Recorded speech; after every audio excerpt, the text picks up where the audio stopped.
DCM DK Shivakumar ಪ್ರಯತ್ನ ವಿಫಲವಾದರೂ ಪ್ರಾರ್ಥನೆ ವಿಫಲ ಆಗಲ್ಲ ಅನ್ನುವಂತಹ ಮಾತನ್ನ ಪದೇ ಪದೇ ಹೇಳ್ತಾ ಇದ್ರು. ಹಾಗಾದ್ರೆ ಫಲಿಸಿತ ಡಿಸಿಎಂ ಡಿಕೆ ಶಿವಕುಮಾರ್ ಪ್ರಾರ್ಥನೆ? ಹೋಮ ಹವನ ಪೂಜೆ ಪ್ರಾರ್ಥನೆ ಹರಕೆ ಫಲ ನೀಡ್ತಾ? ನಾಗಸಾಧುಗಳು ಮೊನ್ನೆ ಬಂದಿದ್ರು ಡಿಕೆ ಶಿವಕುಮಾರ್ ನಿವಾಸಕ್ಕೆ. ಡಿಕೆ ಶಿವಕುಮಾರ್ ಪಟ್ಟಾಭಿಷೇಕಕ್ಕೆ ಇನ್ನೊಂದೇ ಹೆಜ್ಜೆನ. ಹಾಗಾದ್ರೆ ಪಕ್ಷ ಪೂಜೆ ಮೂಲಕ ಹೈಕಮಾಂಡ್ ಮನಗೆದ್ದ ಡಿಕೆಶಿ. ವ್ಯಕ್ತಿ ಪೂಜೆ ಮುಖ್ಯ ಅಲ್ಲ ಪಕ್ಷ ಪೂಜೆ ಅಂತ ಈ ಹಿಂದೆ ಒಂದು ಮಾತು ಹೇಳಿದ್ರು. ರಾಹುಲ್ ಗಾಂಧಿಯಿಂದಲೂ ಕೂಡ ಡಿಕೆ ಶಿವಕುಮಾರ್ಗೆ ಮೆಸೇಜ್ ಬಂತ. ಶೀಘ್ರ ಭೇಟಿಯಾಗೋಣ ಅಂತ ಡಿಕೆಶಿಗೆ ರಾಹುಲ್ ಗಾಂಧಿ ಸಂದೇಶ ಕಳಿಸಿದ್ದಾರೆ ಅನ್ನುವಂತಹ ಮಾಹಿತಿ ಇದೆ. DK we will meet soon ಅಂತ ಡಿಕೆಗೆ ವಾಟ್ಸಪ್ ಮೆಸೇಜ್ ಅನ್ನ ಕಳಿಸಿದ್ದಾರೆ. ಯಾರು? ರಾಹುಲ್ ಗಾಂಧಿ. ರಾಹುಲ್ ಸಂದೇಶದಿಂದ ಹ್ಯಾಪಿ ಮೂಡ್ನಲ್ಲಿ ಡಿಕೆ ಶಿವಕುಮಾರ್ ಇದ್ದಂತೆ ಕಾಣಿಸ್ತಾ ಇದೆ.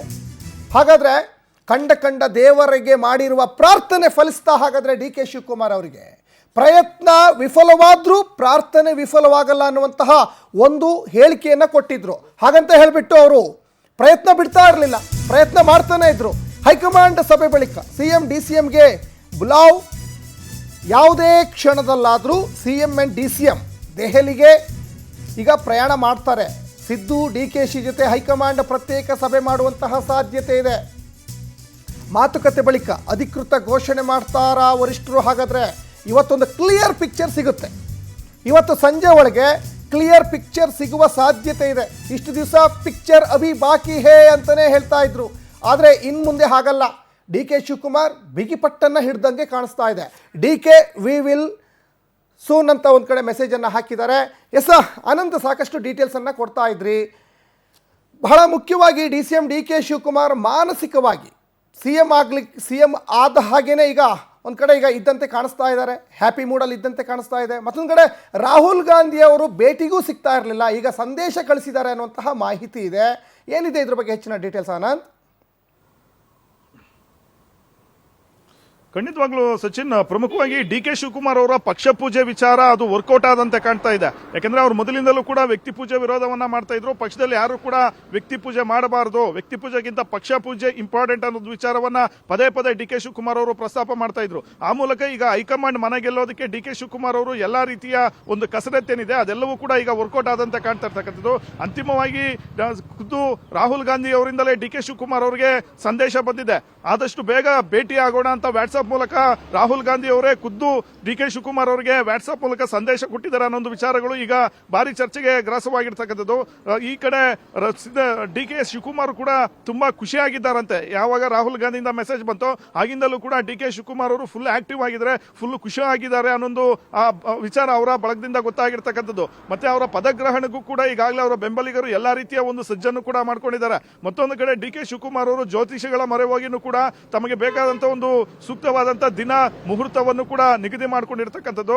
ಪ್ರಮುಖವಾಗಿ ನವೆಂಬರ್ 30ನೇ ತಾರೀಕು ಬೆಳಗ್ಗೆ 10:15ರಿಂದ 11:35 ಮಕರ ಲಗ್ನ ಇದೆ. ಅದು ತುಂಬಾ ಒಳ್ಳೆ ಒಂದು ಮುಹೂರ್ತ ಅನ್ನೋ ಒಂದು ನಿಟ್ಟಿನಲ್ಲಿ ಕೂಡ ಡಿಕೆ ಶಿವಕುಮಾರ್ ಅವರು ಭವಿಷ್ಯವನ್ನ ಕೇಳ್ಕೊಂಡಿರ್ತಕ್ಕಂಥದ್ದು. ಇದ್ರ ಜೊತೆಗೆ ಡಿಸೆಂಬರ್ 1, ಡಿಸೆಂಬರ್ 2ನೇ ತಾರೀಕು ಕೂಡ ಒಳ್ಳೆ ದಿನಗಳ ಮತ್ತೆ ಒಳ್ಳೆ ಮುಹೂರ್ತವನ್ನ ನೋಡಿ ಆ ಒಂದು ಟೈಮ್ಗೆ ಪದಗ್ರಹಣ ಆಗಲೇಬೇಕು ಅನ್ನೋ ನಿಟ್ಟಿನಲ್ಲಿ ಡಿಕೆ ಶಿವಕುಮಾರ್ ಅವರು ಎಲ್ಲಾ ರೀತಿಯ ಒಂದು ಕಸರತ್ತನ್ನು ಕೂಡ ಮಾಡಿದ್ದಾರೆ. ಮತ್ತೊಂದು ಕಡೆ ಹೈಕಮಾಂಡ್ ನಾಯಕರ ಜೊತೆನೂ ಕೂಡ ಡಿಕೆ ಶಿವಕುಮಾರ್ ಅವರು ನಿರಂತರವಾಗಿ ಸಂಪರ್ಕದಲ್ಲಿದ್ದಾರೆ. ಯಾವುದೇ ಕಾರಣಕ್ಕೂ ಕೂಡ ಈ ಅವಕಾಶವನ್ನ ಕೈಚೆಲ್ಲಿ ಕೂರೋದಿಲ್ಲ ಅನ್ನೋ ಒಂದು ವಿಚಾರವನ್ನು ಕೂಡ ಡಿಕೆ ಶಿವಕುಮಾರ್ ಅವರು ಪ್ರಸ್ತಾಪ ಮಾಡ್ತಾ ಇರ್ತಕ್ಕಂಥದ್ದು. ಹಾಗಾಗಿಯೇ ಬೆಳಿಗ್ಗೆ ಅವರು ಸೋಷಿಯಲ್ ಮೀಡಿಯಾದಲ್ಲಿ ಒಂದು ಪೋಸ್ಟ್ ಅನ್ನ ಮಾಡಿದ್ರು. ಮಾತು ಉಳಿಸಿಕೊಳ್ಳೋದು ವಿಶ್ವದ ದೊಡ್ಡ ಶಕ್ತಿ ಅನ್ನೋ ಒಂದು ಮಾತನ್ನು ಹೇಳಿದ್ರು. ಆ ಮೂಲಕ ಸಿದ್ದರಾಮಯ್ಯನವರಿಗೆ ತಾವು ಕೊಟ್ಟಂತ ವಚನವನ್ನ ನೆನಪಿಸಕ್ಕಂತ ಒಂದು ಕೆಲಸವನ್ನು ಕೂಡ ಡಿಕೆ ಶಿವಕುಮಾರ್ ಅವರು ಮಾಡಿದ್ದಾರೆ. ಮತ್ತೊಂದು ಕಡೆ ಖರ್ಗೆ ಅವರಿಂದಲೂ ಕೂಡ ಡಿಕೆ ಶಿವಕುಮಾರ್ ಅವರಿಗೆ ಅಭಯ ಸಿಕ್ಕಿದೆ. ನೀವು ನೆಮ್ಮದಿಯಾಗಿರಿ, ಯಾವುದಕ್ಕೂ ತಲೆ ಕೆಡಿಸ್ಕೋಬೇಡಿ, ಹೈಕಮಾಂಡ್ ತೀರ್ಮಾನ ಮಾಡುತ್ತೆ, ನಿಮ್ಮ ಒಂದು ಶ್ರಮಕ್ಕೆ ಪ್ರತಿಫಲ ಸಿಕ್ಕೇ ಸಿಗುತ್ತೆ ಅನ್ನೊಂದು ಮಾತನ್ನ ಡಿಕೆ ಶಿವಕುಮಾರ್ ಅವರಿಗೆ ಖರ್ಗೆ ಅವರು ಕೊಟ್ಟಿರ್ತಕ್ಕಂಥದ್ದು. ಹಾಗಾಗಿ ಡಿಕೆ ಶಿವಕುಮಾರ್ ಅವರು ಪದಗ್ರಹಣಕ್ಕೆ ಬೇಕಾದ ಎಲ್ಲ ಒಂದು ಸಿದ್ಧತೆಗಳನ್ನ ಮಾಡ್ಕೊಳ್ತಾ ಇದ್ದಾರೆ. ಈ ಕಡೆ ಸಿದ್ದರಾಮಯ್ಯ ಬಣದಲ್ಲಿ ಜಾಸ್ತಿ ಒಂದು ಆತಂಕನೂ ಕೂಡ ಹೆಚ್ಚಾಗಿದೆ ಅಂತಾನೆ ಹೇಳ್ಬೋದು. ಯಾಕೆಂದ್ರೆ ಬೆಳಗ್ಗೆಯಿಂದಲೂ ಕೂಡ ಕೆಲವು ನಾಯಕರು ಸಿದ್ದರಾಮಯ್ಯನವರನ್ನ ಭೇಟಿ ಮಾಡಿ ಮತ್ತೆ ಸತೀಶ್ ಜಾರಕಿಹೊಳಿ ನಿವಾಸಕ್ಕೆ ಭೇಟಿ ಕೊಟ್ಟು ಬಹಳಷ್ಟು ಒಂದು ಚರ್ಚೆಗಳನ್ನು ಕೂಡ ಮಾಡೋದಕ್ಕೆ ಮುಂದಾಗಿದ್ದಾರೆ. ಮತ್ತೊಂದು ಕಡೆ ಮಲ್ಲಿಕಾರ್ಜುನ್ ಖರ್ಗೆ ಅವರು ಈಗಷ್ಟೇ ಒಂದು ಸಂದೇಶವನ್ನ ಕೊಟ್ಟಿದ್ದಾರೆ. ಸಿಎಂ ಡಿಸಿಎಂ ಇಬ್ಬರನ್ನು ಕರೆಸಿ ಸೆಟಲ್ ಮಾಡ್ತೀವಿ ಅನ್ನೋ ಒಂದು ಮಾತನ್ನ ಹೇಳಿರ್ತಕ್ಕಂಥದ್ದು. ಹಾಗಾಗಿ ಯಾವುದೇ ಕ್ಷಣದಲ್ಲಿ ಸಿಎಂ ಡಿಸಿಎಂ ಇಬ್ಬರಿಗೂ ಕೂಡ ಹೈಕಮಾಂಡ್ ನಾಯಕರು ಬುಲಾವ್ ಕೊಡ್ತಕ್ಕಂಥ ಸಾಧ್ಯತೆ ಇದೆ. ಆಗ ದೆಹಲಿಯಲ್ಲಿ ಇಬ್ಬರು ನಾಯಕರ ಜೊತೆ ಪ್ರತ್ಯೇಕವಾಗಿ ಸಭೆ ನಡೆಸಿ ಅಥವಾ ಮುಖಾಮುಖಿ ಕೂರಿಸಿ ಈ ಒಂದು ಪವರ್ ಶೇರಿಂಗ್ ವಿಚಾರವನ್ನ ಇತ್ಯರ್ಥ ಮಾಡೋದಕ್ಕೆ ತೀರ್ಮಾನವನ್ನ ಮಾಡಬಹುದು. ಅಂತಿಮವಾಗಿ ಇವತ್ತು ಸಂಜೆ ಒಳಗಡೆ ಈ ಒಂದು ಪವರ್ ಶೇರಿಂಗ್ ಗದ್ದಲ ಗೊಂದಲ ಏನಿದೆ ಇದೆಲ್ಲಕ್ಕೂ ಕೂಡ ಒಂದು ಕ್ಲಿಯರ್ ಪಿಕ್ಚರ್ ಸಿಗ್ತಕ್ಕಂಥ ಸಾಧ್ಯತೆ ಇದೆ. ಸಚಿನ್, ಧನ್ಯವಾದ ಆನಂದ್ ತಮ್ಮೆಲ್ಲ ಡೀಟೇಲ್ಸ್ಗಾಗಿ.